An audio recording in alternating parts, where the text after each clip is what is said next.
What's up, YouTube? Welcome back, everybody. It's just me and Adina today. We are getting ready to record episode 87. As 100 gets closer, we are going to let you know about a party. Adina's drinking. Party! Adina's drinking Discipline. Yes, because it is earlier in the day than we used to record at night. Now we've moved it up during the day. Yeah. So this is my afternoon. I need a little caffeine kick. Episode 87. If this is a little wonky, we'll get it fixed, hopefully. I could probably see them and fix it. No, it's okay. Okay. Because anyways, we'll get it fixed. Appreciate you guys tuning in.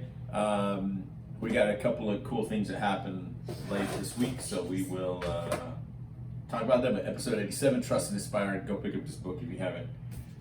Stephen Covey. Such a good book. This book I'm not giving away. Normally I'm like, we'll give away the book. I'm not giving this one away. True. Because I feel like I need to go back. I may not give this away. And there's certain parts I need to reread. Yeah. Thinking more about my situation or where I am. Yeah, this is a book that you can continue to read over and over. Or give where you're at a scorecard or a grade. Yes. Well, what I'm here, I think this is for next week's podcast, but I wrote Stephen Covey is a genius. There you go. He's gonna hear this too. He's actually, we'll talk about that in a second. We're getting ready to record. Beer, it is. That's the smartest one I've heard. That's next week. All right. So you'll get to hear why I said that next week. 2, 1.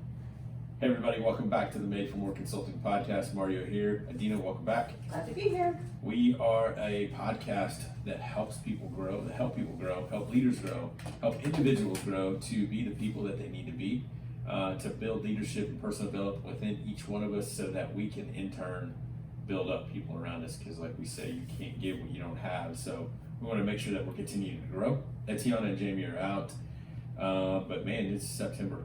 I know, September, it's so crazy. My girls have not gone back to school yet. They go back to school next week. So I feel like everybody should go to school in September. But for me, I'm now I feel like it's fall. The kids are going back, and it's a little bit cooler today. A little bit. It's not, it's rained. It's not fall, but College football is on today. Yeah, I think so. When I walked in, you had football on. I mean, that is excited. That's exciting. Yeah, it's very exciting. So your kids don't go back for another week? They go back next week. Okay. Yeah. Next week. Because sometimes I've never understood where we started on a Thursday, but then they have this Monday off, but they went to school for a week. But anyways, it's so weird, but yeah, my kids go next week. All right, so this past week, Adina, we did our first live. So if you haven't seen it, it's on our Instagram page. Okay, that was so good. Yeah, it was fun. There was so much good stuff on there. It was fun. I may be a little partial, but no, but it was fun. Yeah. Other than you, I don't know what the happened. heck? No, so it froze up and it said you have suspicious activity on your Instagram account. And it made me, it was they're going to send a code to your email. Then I had to log out, log back in. It was this whole thing. Yeah. Go check out our Instagram. It's the video. I think it was about 45 minutes. Yeah. But I would totally do that again. I don't know. I had so many notes that I didn't even get to. Yeah. And I think we're gonna be doing more of those. But who's this week? Etiana. We're talking. I think it's gonna be difficult for her to narrow down everything that she's put in place in her work environment. But she's somebody that has practiced what we preach. And so another thing that happened this week, yesterday, Stephen Covey again continues to share our posts. I'm so excited about that. He goes in and he likes our post, but then he shares it on his page. I really want to tell him, I really think he is so smart. Yeah. So we'll cut this part wise. Out I mean, I don't know. He is up there with the Jordan Peterson. When I hear Jordan Peterson, I think of Stephen Covey. Yes, he sees it in the way he can see things and break it down. Yes, is completely different than anybody else. An intellectual. Yes. So yes, you have the Maxwell, right? Mm-hmm. But then you have Covey, I think, above him that has this way of making you think this is how my mind works. Yes. And here's leadership. Yes. And this is how leadership is processed through your mind, and then you break it down into layman's terms, and he does a great job. And so many times I think with the leadership books that I read, a lot of times it's just different people putting a little bit different spin on it. But this is some of that is original. These are original thoughts. So what do they call that when something's changing the course of history? Innovation. This is an innovative book. Absolutely. Right? Because what you're saying is some people can copy or whatever. Yes. Or say this is innovation, right? Yes. That's totally. Awesome. Well, cool. Stephen Covey, thank you for liking our posts, sharing our posts. So we're going to keep watering that relationship as he puts it here. It's a Maybe relationship. he listens. Maybe. We should at the end of this book, we should figure out which one was the best episode, and send it to him and ask him to listen to it. Yeah, we've asked him for an interview, so maybe one of these days. Speaking of this book, Adina, we don't read the entire book on our podcast, and you and I both just said that we will probably not give. I'm not giving this book away. At the end of the podcast, maybe after. You know, I'll buy you your own book, Yeah, but I'm going to keep this book. one. Yeah. So, this week, we're going to be talking about the barriers or excuses that we tend to make when it comes to changing our culture to trust and inspire. These are pretty much, again, excuses more than anything. He calls them barriers, but I say, you know, this is what I tend to say they're excuses. So, as a leader, we cannot take ownership. If we cannot take ownership of the fact that our culture is command and control, we're not going to improve. We'll never improve our culture if we can't take ownership, that we use excuses. Again, we don't read the entire book, but we're going to get started in section 3. It says, overcoming the 5 common barriers to becoming trusted and inspired. So if you are wanting to become a trusted and inspired leader or organization, there's 5 common barriers, and we're going to go over 3. Let me just list off the 5 real quick. It's this won't work here. Number 2 is fear. So it's all the what ifs. Number 3 is I don't know how to let go. Number 4, I am the smartest one in the room. And number 5 is, this is who I am. Mm-hmm. So we're going to go over to the first, what did we say, 3? Yep, the first 3. Yeah, and just for those of you that are not watching YouTube, I have Adina drinking just to go. I know, I'm excited. I mean, this is my first, the first time I've ever had a whole Discipline Go. Yeah, and they just changed the flavoring. Side note, they changed the flavoring, but it's a lot better, tastes better, and again, 0 calories. Not 0 calories. Did it zero taste bad sugar. before? Yes, because Okay. it was just like a diet drink. Now it has more flavoring. I can't tell how many calories this has. 10. Yeah. It's not very many. So Basically sugar-free, keto-friendly, amazing. So here we go, chapter 10, the barrier number 1, and I think both you and I have said this probably in the past, whether it was a relationship, whether it's something that you and I were growing with, Adina, like maybe we got a challenge, like this won't work here, meaning that's the first barrier, is this won't work here. But before, I got to make this note, not every situation is the same, not every home life or work life is the same. However, each one of us can do what we can do. We can look at what is within our control and use our influence, not to manipulate, but to change whatever culture. So I think for me, this won't work here. It's like if you're listening to a leadership challenge like us, or if we're at a conference, or you're hearing someone speak. It could be at church, it could be a motivational speaker, and you feel challenged, but you go, man, I've tried this before, it's not gonna work.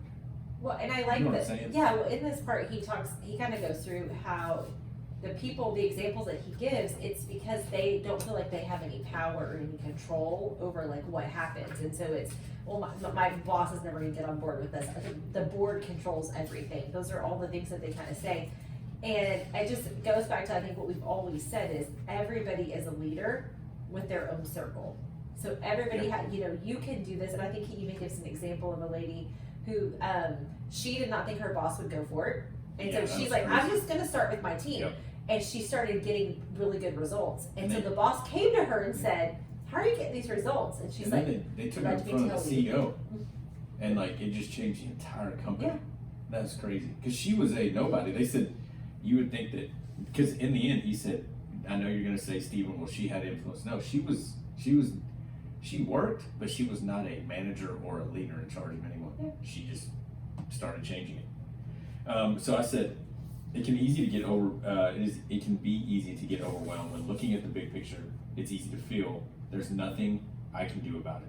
But don't sacrifice who you want to be as a leader on the altar of the command and control culture. Listen to this. There is always one part of the picture, no matter how small, where we can start. And it's what we can do in our own lives, what we can do that's within our control. Again, earlier he said, as we discussed earlier, systems and structures are programs. People are the programmers. So again, people can be changed. People can change their way of thinking if you can, again, just remember, try to change what's within your control. And with the people that are around you. Like, start with your team. Start, and which we relate back to parenting a lot. I'm like, you can start with one example with your, like, one thing with your kids. Yeah. And just test it out and see how it goes. Yeah, we've done that this past week. Jamie listened to the podcast and she continues to say, hey, this is a really big challenge because we want to trust our daughters, but you have to put that into action. You can say that all day, but you have to put it into action. And you get more from your kids when you do that. But again, it's not every situation is the same. And I know we're going to talk about that in a little bit. So if we hear or say this won't work here, what do we do? And here's what he says: trust in the leaders inspire. Trust in leader inspire mothers. Trust and inspire leaders. First model, then mentor. Yeah, and I think, Adina, we'll stop right there. So first they model, and then they mentor. So I think what we tend to think as a normal human being that wants to have influence, we want to mentor and not model, right? You know what I'm saying? Yes. Because you don't want to focus on who you are. You want to focus on the next rung on the ladder or being the leader. No, work on you first. Okay, and I would bet that Stephen Covey would say in this moment that is a command and control, an enlightened command and control mindset. Yep. Because I think that's what happens is they want to mentor, they want to tell you how to do something, but they don't model that. Yeah, and it may be a good human being, like they may be genuine. That's what he said about command and control. Enlightened. But you have to see that your people want to see you model it so that they can see that you're doing it and they go, man, that's somebody that I want to follow. And I think, again, one of the reasons that we don't like to model first is because we don't want to play the long game. It may take a year before anyone notices, but you still have to do that. So what this all boils down to is, what can you change right where you're at? And I wrote down 4 things. You may think of more, but number 1, we can change our attitude. Yes. That's tough. So are these Mario's things? Yeah, these are fine. Okay, this is not from the book. No, okay, I'm just. If you have more, you can. And if you have that challenge, I didn't remember this part. I was just making sure. No, I just put when it comes to me, because there's some difficult times with me when I go, hey, this won't work here. It can be your attitude. Right? Yes. Well, one of the things he does say is he says, if you think this can't work here, instead choose to think, how can this work here? Yeah. Because that's what that is. That's your attitude. Is this is never going to work? To like, okay, how can we make this work? Yeah. Have you ever seen Yes Day?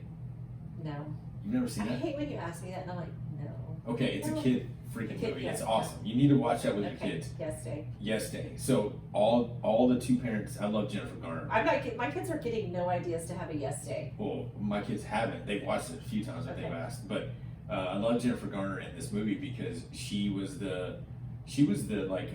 out and she did all the stunts. She jumped out of planes, but then she got married, and then they went out and did all their stuff as a couple. But then when they had kids, she said, I turned into someone who said no. And then at one point, her teenager just calls her out and says, "You're just boring." And then Dad goes, "Why did you say that?" He said, "Y'all taught us not to lie." So Jennifer Garner's going to bed again. Spoiler alert! But she turns back around. She goes, "You want a Yes Day? Let's go." And so again. I don't even know where I was going with this. Yeah, well, because I said, how can this work? Yeah. This can't work. How can this work? Yes, and so what she did was there was parameters, but they did a Yes Day, and it ended up being the best thing because she met her kids halfway, and it wasn't about no, it was about saying yes. How can we make this happen? Yeah. Well, Sky already today asked me, can we have a shopping spree? I'm like, oh my God. Gracious. Yeah. Yes. Well, she's ready. Sky wants a Yes Day, so. If you haven't watched that, watch that. So you can control your attitude. You can definitely control the way you respond or your response. Yep. I think this next one, you can control your systems to a point, meaning like your routine when you get to work.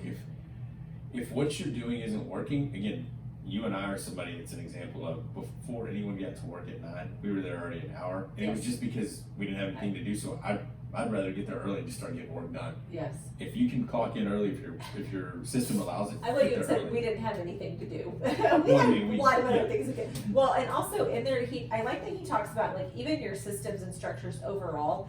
He says that those are the arms and legs of your style, and your style flows from your fundamental beliefs. And who you are. Yeah, who you are. And I think that is from that, like your systems. If your systems aren't working for you, you can change them. Yep. You know, whether your personal systems or even whatever, if you're at work or in your organization, if you have control, you can change those systems to fit who you are and who you're becoming. Yep. Or try to learn to have that conversation with your boss if you can at some point to say, hey, can you tell me when we implemented this and why? And they may go, well, what are you thinking? And that may be your opportunity. He did say, don't underestimate your ability to influence others, your family, and your team, just like you said earlier, and even the entire organization. So again, you can control your attitude, response, your system, your influence. Basically, if you want to change your future, you have to start with today, is what he was saying. One step at a time. How do you eat an elephant one bite at a time? We've said that over and over again. So when you hear someone say, this won't work here, we'll figure out what will work and do what you can for your work on yourself. Yes, I'm going to say it again. Instead of saying this won't work here, say how can this work here? Yep. Where can I start? At the end of the chapter, page 224, Command and Control says start with others. Trust and Inspire says start with self. Command and Control says work in the systems. Trust and Inspire says work on the systems. And then the last one, Command and Control, says this can't work here. Trust and Inspire says how can this work here? There you go. Those, again, if you want to write those down and put those in front of you every single day, that's barrier number one, that this can't work here. Barrier number two, I think this is where I land a lot of the times. I think maybe a lot of people. Yeah, well, and I love that it's fear, but I love that he breaks it down into 4 or 5 different choices, kind of choices in that. Because I think fear, I would say that's probably the number one reason that people don't feel like they can make the switch. Yeah, because they're afraid of what's going to need to change or who's not going to come on board, and he's about to break it up. Yeah. So sure. Fear. Number 2, and he says, fear can paralyze us or protect us, but for most of us, it paralyzes us. And so here we go. He breaks it up into what ifs, and he put, what if, or here's the barrier. Fear of, number 1, losing control. And the solution is a trust and inspired leader extends smart trust. So he says not every situation is the same. Boundaries should be in place, and use smart judgment, meaning it's almost like the one we go over later.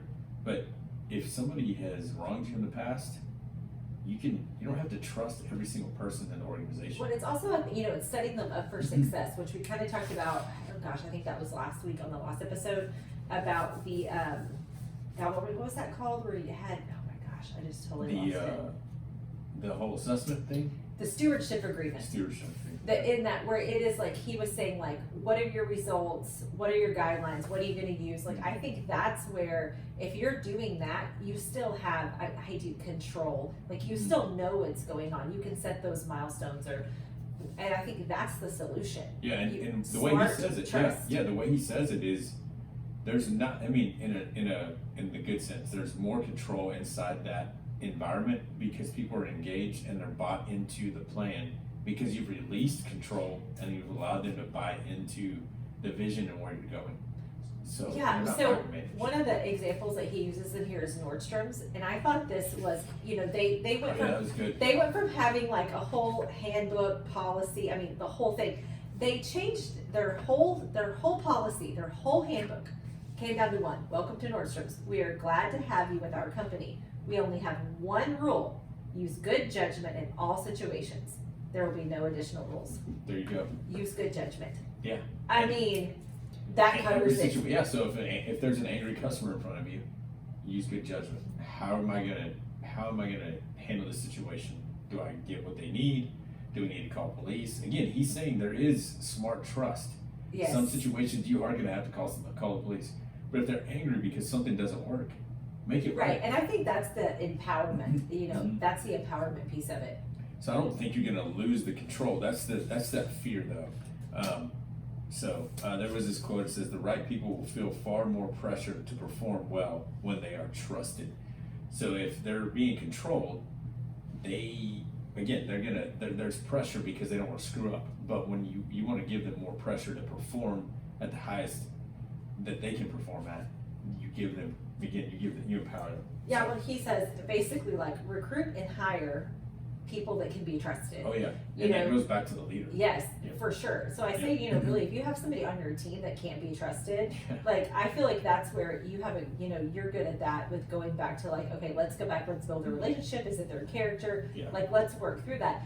And if ultimately there's something that cannot be trusted, then you really have to decide if they should stay on your staff. Yeah, because I think when we help clients or organizations, I think sometimes when they don't know that we're going to be talking about ownership, it's easy to go, well, they're the ones that ran the register last night and it's short. Well, they're the ones that I'm like, well, who hired they? Yeah. We did. So we got to take ownership and say, okay, now we got to go back and retrain. So fear of losing control is one of the barriers under fear. The second one is, what if this doesn't work? And he said the solution is a trust and inspired leader balances risk and return. Yeah, I'm like, well, what if it does work though? I think, what are you and I really? put I mean, this, what are you really losing? I put change your freaking mindset, Mario, because I think you're really good at this. And for me, I don't know why.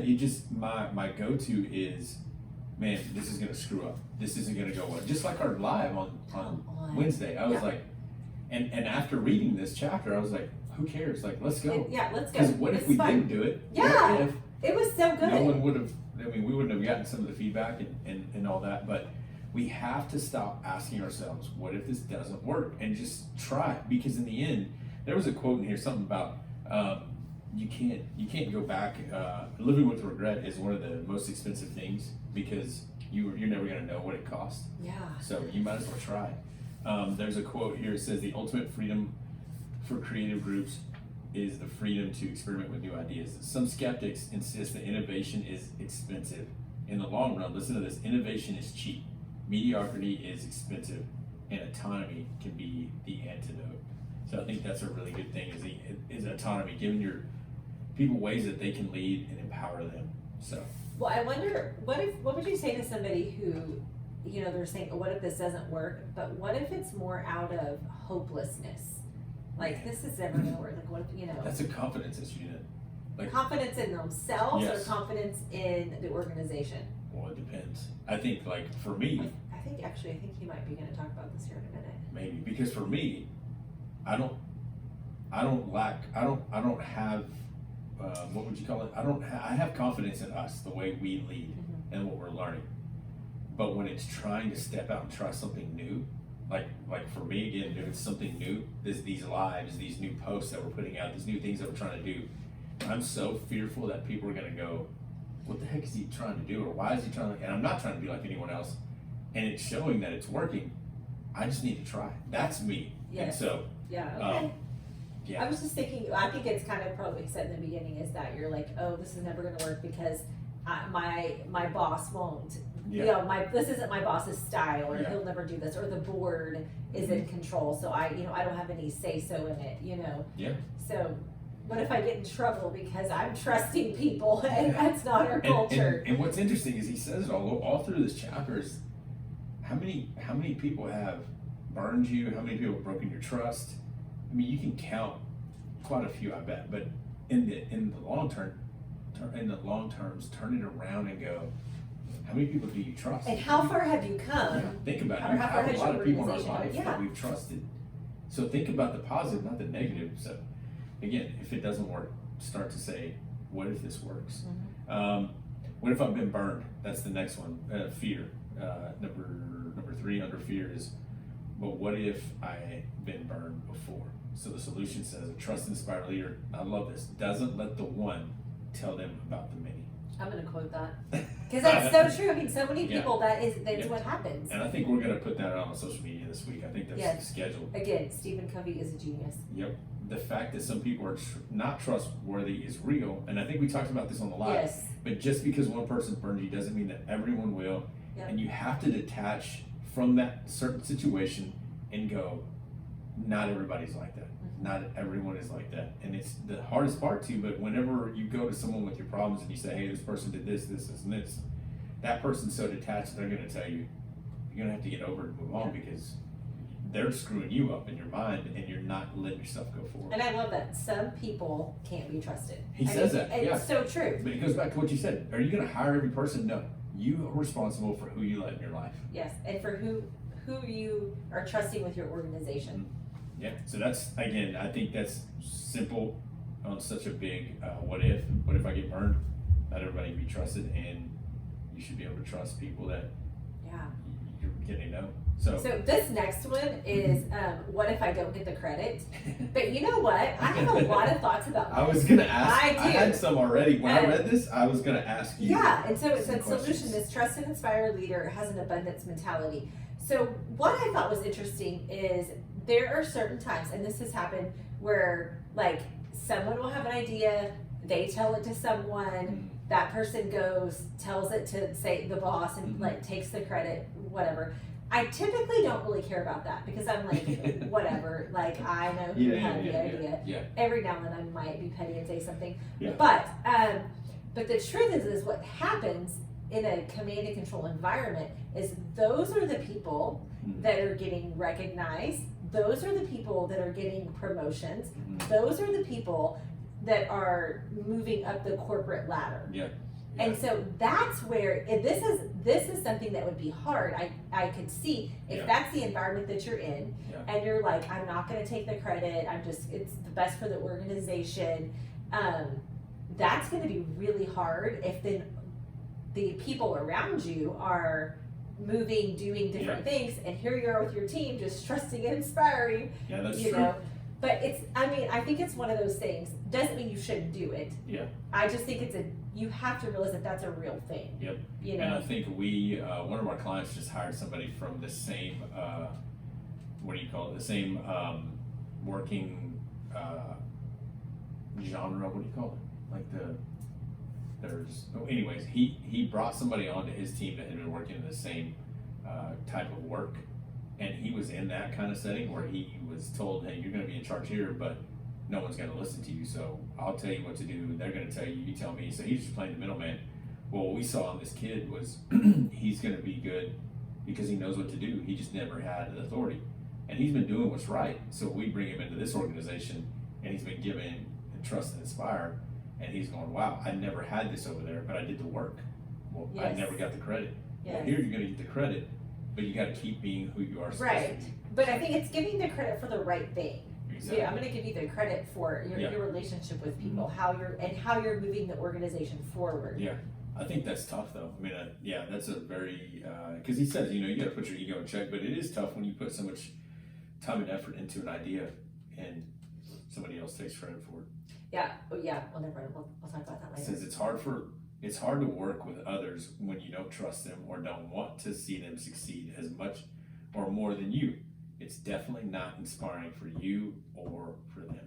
Well, and it's so true because even in this moment of authenticity here is that I have been tempted in the past to then not share like what I really think because I'm like, I'm not going to share that right now, And so I used to say, I catch myself, like I would listen to everybody else talk. And then I'm like, if I have something different, I'm like, okay, is this the right room to say it in?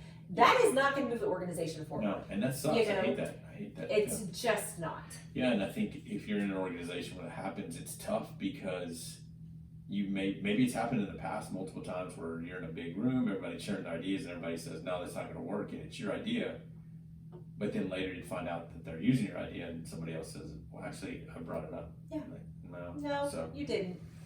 Yeah. Keep working on who you are. So that was, what if I don't get the credit? The last one says, what if I'm not as confident as you think I am?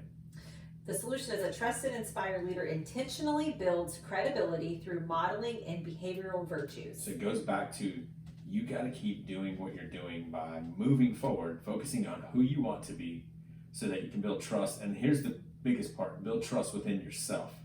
And that extends to others because they're watching you. So this is, again, something that I had to work on this week. I didn't want to do live. I want Made for More to grow, but it starts with me. It has to start with me, and I have to give it a chance. And when I do, I get more confident. It's just like with the podcast when I go, what took me so long? And I'm sure I'm going to say that about other things that I'm saying on. So. Okay, this is the second quote that needs to go on social media this week is fear is a reaction, trust is a choice. Yeah, isn't that crazy? Is so good. Fear is a reaction. Trust is a choice. But I think about that, like we bring this back to parenting a lot. And that's what we talk about, so many times in parenting. You're parenting out of fear because you don't want anything to happen to your kids. And so they're asking you if they can go do something, you're saying no because of fear. Mm-hmm. And that's your first reaction. Trusting them in that situation is a choice. I loved that. Yeah, that's good. What was the first one? I don't know, you said it earlier. You're like, we're gonna put that on social media. I know, because I had it, but I'll look back in the notes, we'll find it. or we can go back and listen to this afterwards. There you go. Maybe it was Inspire Models and then Mentors. I don't know. Either way, but you're right. I think that if you can really, again, take that and like pick it apart. Fear is a reaction. Trust is a choice. It's a choice. It's a choice. It's a daily choice to let go. And I mean, pretty much those are the big what ifs. Barrier number 2. What if I lose control? What if it doesn't work? What if I've been burned in the past? What if I don't get credit? And what if I'm not as confident as you think I am?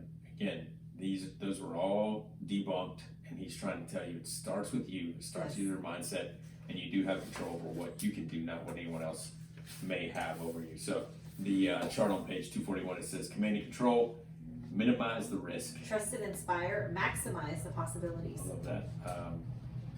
Command and control is formula. Trust and inspire is judgment. And command and control is finite. Trust and inspire is infinite. Maybe it was about the risk. Was it? I don't know. Well, we can go We back. gotta go back. Now it's gonna bug me. So again, this was a small chapter. This is probably the smallest chapter in the book. Was it remember at the beginning how long the chapters were? We're like, Yeah, I oh was my so gosh. almost with notes on this. So chapter 12, the next barrier is Yeah. I don't know how to let go. I don't know how to let go. You know what I thought of when I read that? Stupid hoochie that told Jack I'll never let go and she let him drown while she was on the plank.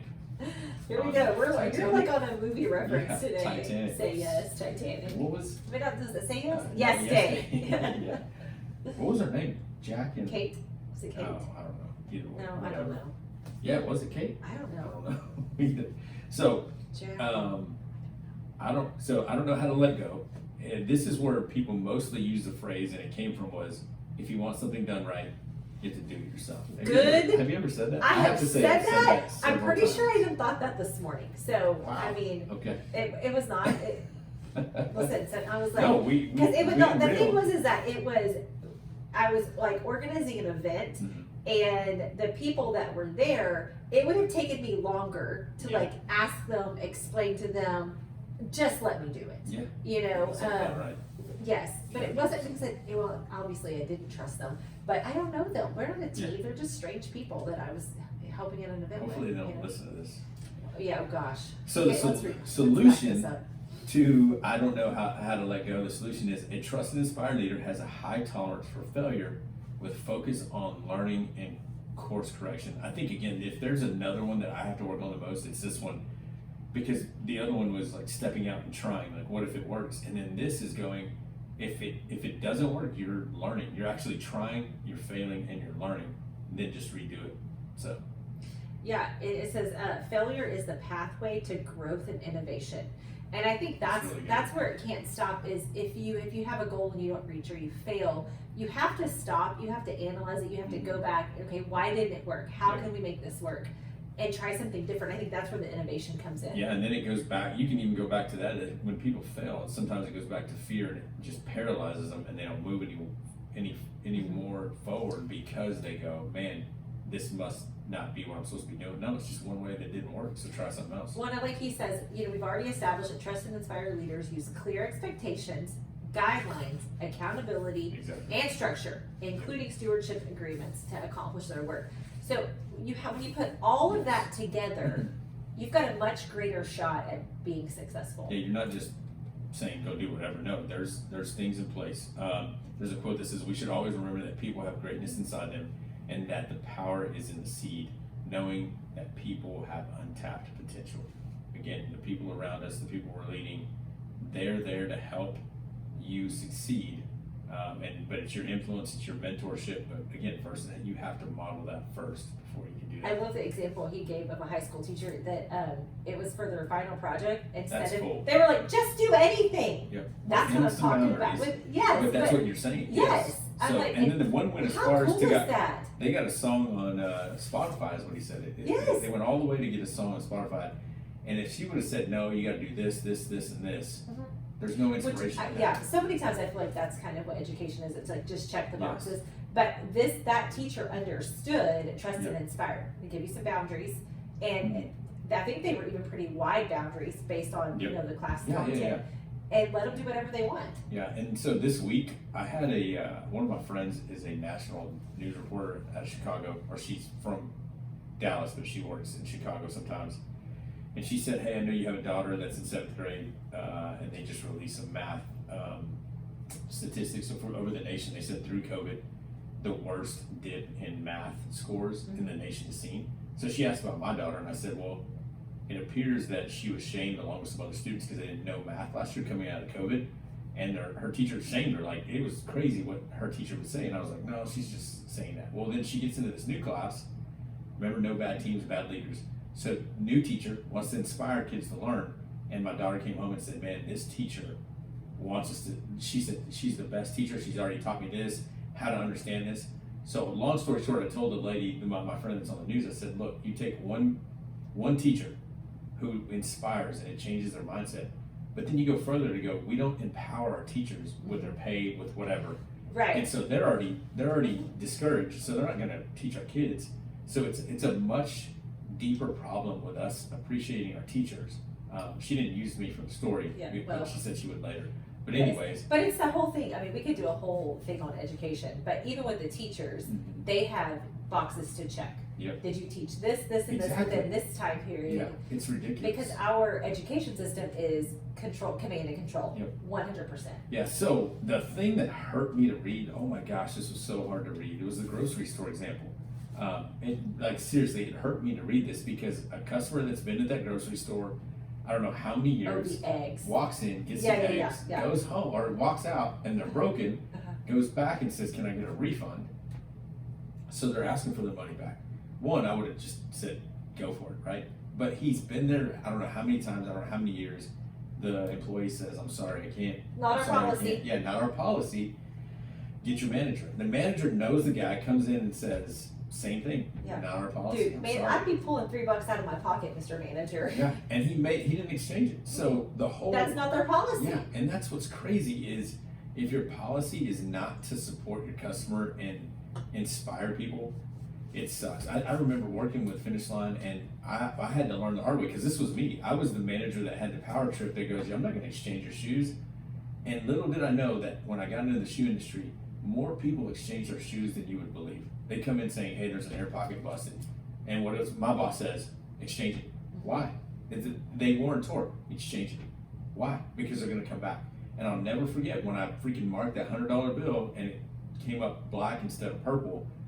They shut my store down. Fake. Yeah, so Okay. they shut my store down. This lady got caught in there, and again, it was a false $100 bill, and she was a teacher. But what they did is they kicked out all the customers. They left her in there. I don't even know how the security got there that quick, but that was my policy, was to say this is fake. Tell the authorities. So I did that, Good gracious. and so they start investigating her right there. And then she starts just going crazy, and so they let her leave. And they contact my supervisor. He calls me and says, "She's gonna come in tomorrow. I want you to ring up whatever she buys and only charge her a penny." And I was like, "Are you kidding me?" She bought a tracksuit, 2 or 3 pairs of shoes, and I was like, "Just a penny, are you sure?" He was like, "Yeah." And I said, "Why?" He goes, "Because we need to take care of the customer." And I was like, "But that is a fake $100 bill." And I was just caught in that, and I quickly learned that in the end, our job was to take care of the customer. 100%. Regardless. Yes. However, there's policies where if you have the same person coming in and just trying to steal shoes or whatever, it's not going to fly. Yeah. But it was tough. It was really tough because again, I didn't know how to let go of that power, and in the end, my team was the same way that I was if I was a butt to customers, and I had to learn to go, "No, you take care of the customer," so that when I was gone, my managers and the people I led were going, "What's more you're going to do?" It's that whole, what would he do if he's here? Well, you got to take care of him. So. Charge her a penny. It sucked. That sucked so bad. So yeah, moral of the story: if you use fake cash, just throw a fit. Yeah, you get your penny. Yeah. What else on this? Anything else? Not that that was good. That was a good one. That was. It was really short. Yes. In the end of that story that I was saying, it says they didn't blame the cashier and the manager for following the policy. Oh, they blame themselves. So the owners blame themselves for having such a policy in the first place. And that is some ownership on the owners. That's good. Yes. And for having the culture where following the rules was higher value than serving the customer. Yes. Man, you have to look at your policies and even if there's a policy in place, make it right. Please make it right. Mm-hmm. And I know I'll throw one of our guys out there, Slab. I mean, you forget banana pudding. When they come back, give them 3. Say it's on us. Or give them something that says next time you come in, you get a free. In the end, what are you losing? Because nowadays, what do? They get on Yelp, they get on social media, and they blast you, and everyone gets pissed off at you because you did this to one of their friends or whatever, which I hate that. But again, take care of the customer because they're going to talk about that too. For sure. And if you don't take care of them, then it's going to be all over social media. Do you have the Nextdoor app? I had to take that off. Same thing because if people are insane. Yeah. But I still get it to my email, so every now and then I'll go through and I'll read one It's if it so applies stupid. to my. Whose dog is my barking? area. Why is that the fence not fixed? And I'm like, See, I'd rather. and I responded one time and I had to delete it because I said, what if they are at the end of their rope financially and they can't put the fence up? Go fix the fence for them. And the lady was appalled and said, this was 2 or 3 times that their dog's been let out. I was like, my dogs have been gone 2 or 3 times and I wonder what they said about me. So quit freaking complaining about other people and do what you can for them. There's only one thing on the chart. It says command and control. Failure is bad. Trust and inspire. Failure is growth. That's it. I don't even know if I like that. Failure is growth. Because It's I tough. kind of come from the So tough. mentality of like, you don't fail. Yeah. Like there is no reason why you should really fail. I mean, it happens, but. Do you think it's, well, okay. I mean, I hear you. I wonder if the mentality that you're more connected with is don't quit. Because you're going to fail. But if you quit, then you're never going to try again. I'm just curious. Okay. Not trying to fix anything. Not trying to analyze me. Yeah, but you're right. I mean, I don't know. I'm just like, we're not going to fail. Well, okay. Now that you're saying it that way, I can see you saying that to a team when everything's stacked against us. It's not a choice. We're not going to fail. I see what you're saying now. We're gonna do what it takes. We're gonna Yes. course correct or I see whatever what you're the saying language there. is. I thought I read we are it. not I heard going it to as fail. in But more. But if you get there and I guess you didn't accomplish your goal, then Yeah. But I guess that's true. Except you didn't, then you didn't fail. You just have to look at we're not gonna fail. Yeah. Either way. Mm-hmm. So that's episode 87, a little shorter than usual. I put possible action steps. First, just list off why Trust and Inspire would not work where you're at. Just get those out of your mind. Put them on there and say, hey, this is why they wouldn't.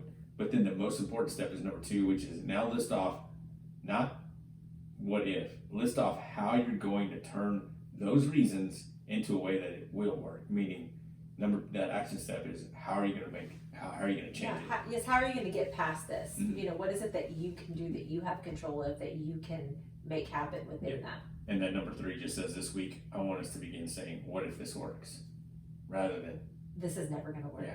I have to do that. Like, what if this works? I have to keep saying, what if it works? What if it works? Yeah, guys. So I appreciate you guys sharing that. We should start playing a game to see if he listens at all, but we're going to tag Stephen Covey in the opening. We'll do a soundbite with Adina talking about him and myself talking about him and seeing if he listens. But we'll have a couple quotes out there. Share them. Guys, we really do appreciate you sharing our live and being a part of that. And then this Wednesday, which is... I don't know the date. Sunday, Monday, Tuesday, the 8th? I don't know. I can look. I think it's the 8th. Yeah, because the 5th is Monday. 5th. Okay. 7th. No, is it the 7th? Oh, just give me a minute. There's going to be the 7th. There's going to be another live on the 7th with Adina, and we're going to be talking about what are some of the things she's taken from Made for More and put in place, how she put them in place, and what's been the outcome. Because these are not easy things you're going against the grain when you're trust and inspire versus command and control, and you're going against the grain when you come from a place where you take ownership and you start to change things. So she has some really good things to say. And then the following week, I think the following week, Jay may be on. September 14th. Yeah, I think Jay may be on if he remembers. So, oh, good gracious! I don't know if I can handle you guys both on there. We're still trying to get me, John, and Jay in the same room. Oh, jeez. Anyways, guys, appreciate you guys listening. Give us a review. Give us a 5-star review. leave a comment in the review section. Anything else from you? No. College football. Hook 'em. Appreciate you guys listening. Remember, we exist for more. We're here to offer more. Don't ever give up. Every single one of us is made for more. See you. Bye, guys. 43 minutes. All right, YouTube. Thank you guys for hanging out and watching with us. And we'll talk to you guys later. See you.